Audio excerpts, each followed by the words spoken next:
that, then we automatically get so many benefits. And the people that we work with, they also get those benefits.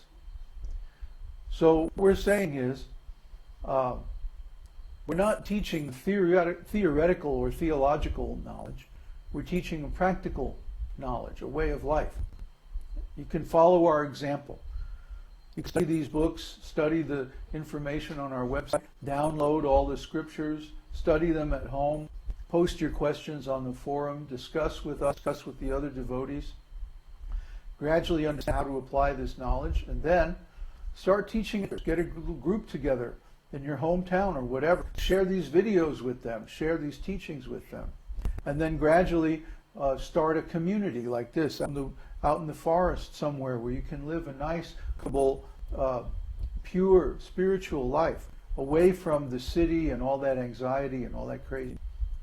And then you can practice spiritual life without any distraction, without any interference. That's what we would like you to do. We don't want you to be a follower, or anything like that. We don't want friends. We want friends. We want people who are strong. And to be strong, that you have to do is follow the teaching. Not just imitate it. Not just say, oh yeah, I'm a follower. No, we don't want that. That's weakness. We want leaders, not followers. We want people who can do things that we're doing. And even on a large scale, maybe. I'm not a very powerful leader type person. I'd much rather be sitting in the back room composing music. But because nobody else is doing this, I have to do it. It's my duty. It's the instructions from my master. So I'm giving the same instruction to you. Learn this esoteric teaching and then pass others and make them strong. And you'll get benefits you can't even begin to imagine. So today, I'd like to talk about Vedanta, Vedanta Sutra. Last week, I found some old files that had been sitting around for years. Some things that I wrote about Vedanta back in 2003, 2004. And so I posted them on the Naimisharanya forum. I hope you all got a chance to read them. Or if not, then we'll talk about it now. So what is Vedanta? Veda means knowledge. Specifically, it means knowledge about the absolute truth. We've talked about this many times before. The difference between relative truth and absolute truth is that relative truth is temporary and conditional, and absolute truth is eternal and unconditional. It's always true in any situation, in any condition. So Veda specifically means absolute truth, unconditional, eternal, spiritual truth. Now Veda can also include relative truth, but when it talks about relative truth, it talks about it in relation to absolute truth. So in other words, the relative truths are clearly identified as relative. And that's still Veda. So for example, the Vedas, some sections of Vedas talk about what are apparently material activities, like religious rituals, or the procedures for worship and sadhana, or how to perform different activities for elevation in spiritual life. And these activities are, at least on the surface, material. But because the purpose of these activities is to realize the supreme absolute truth, those activities aren't material at all, and neither are the descriptions. So when relative truth is used in the service of absolute truth, it also becomes connected with the absolute truth and in its proper relation to the absolute truth. So this is also Veda, or true knowledge. And Anta means the end or the conclusion. And we've also discussed this many times. There has to be an end to knowledge. It can't go on and on and on forever, like without any conclusion. This material science today is generating more and more information, more and more knowledge. So much information that nobody can keep up with it. So what happens when people try to understand too much information, they get information overload. They get like so overwhelmed with all this data that it stops being meaningful to them. And they can't retain any of it.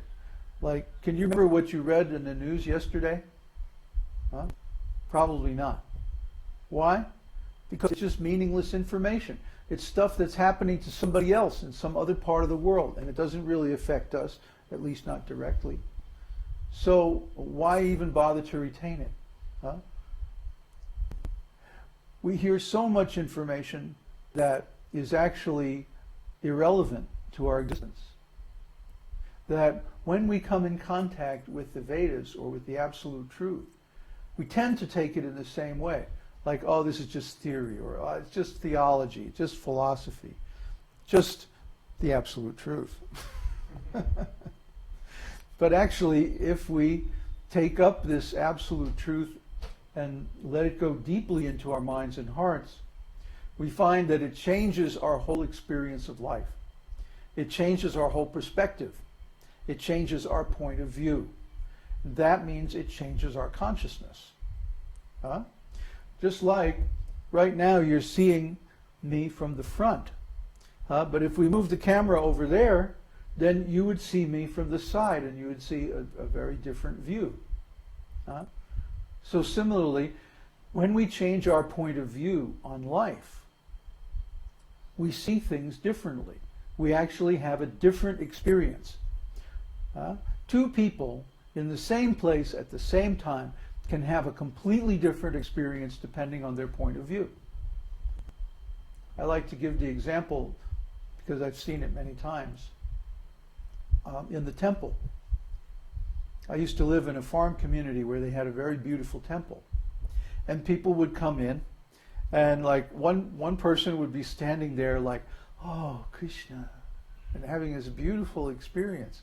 And their friend would, or husband or wife or whatever, would be next to them going like, oh, when are we going to go, let's get out of here. Come on, let's get the completely different experience, even though they're in the same place, the same time. The same things are going on around them. Everything is the same, but what is different? The point of view. What is different is their ontology. You hear me use this word a lot. I bet none of you have ever looked this word up in the dictionary. Have you? What does it mean? Anybody type in the chat box. What does ontology mean?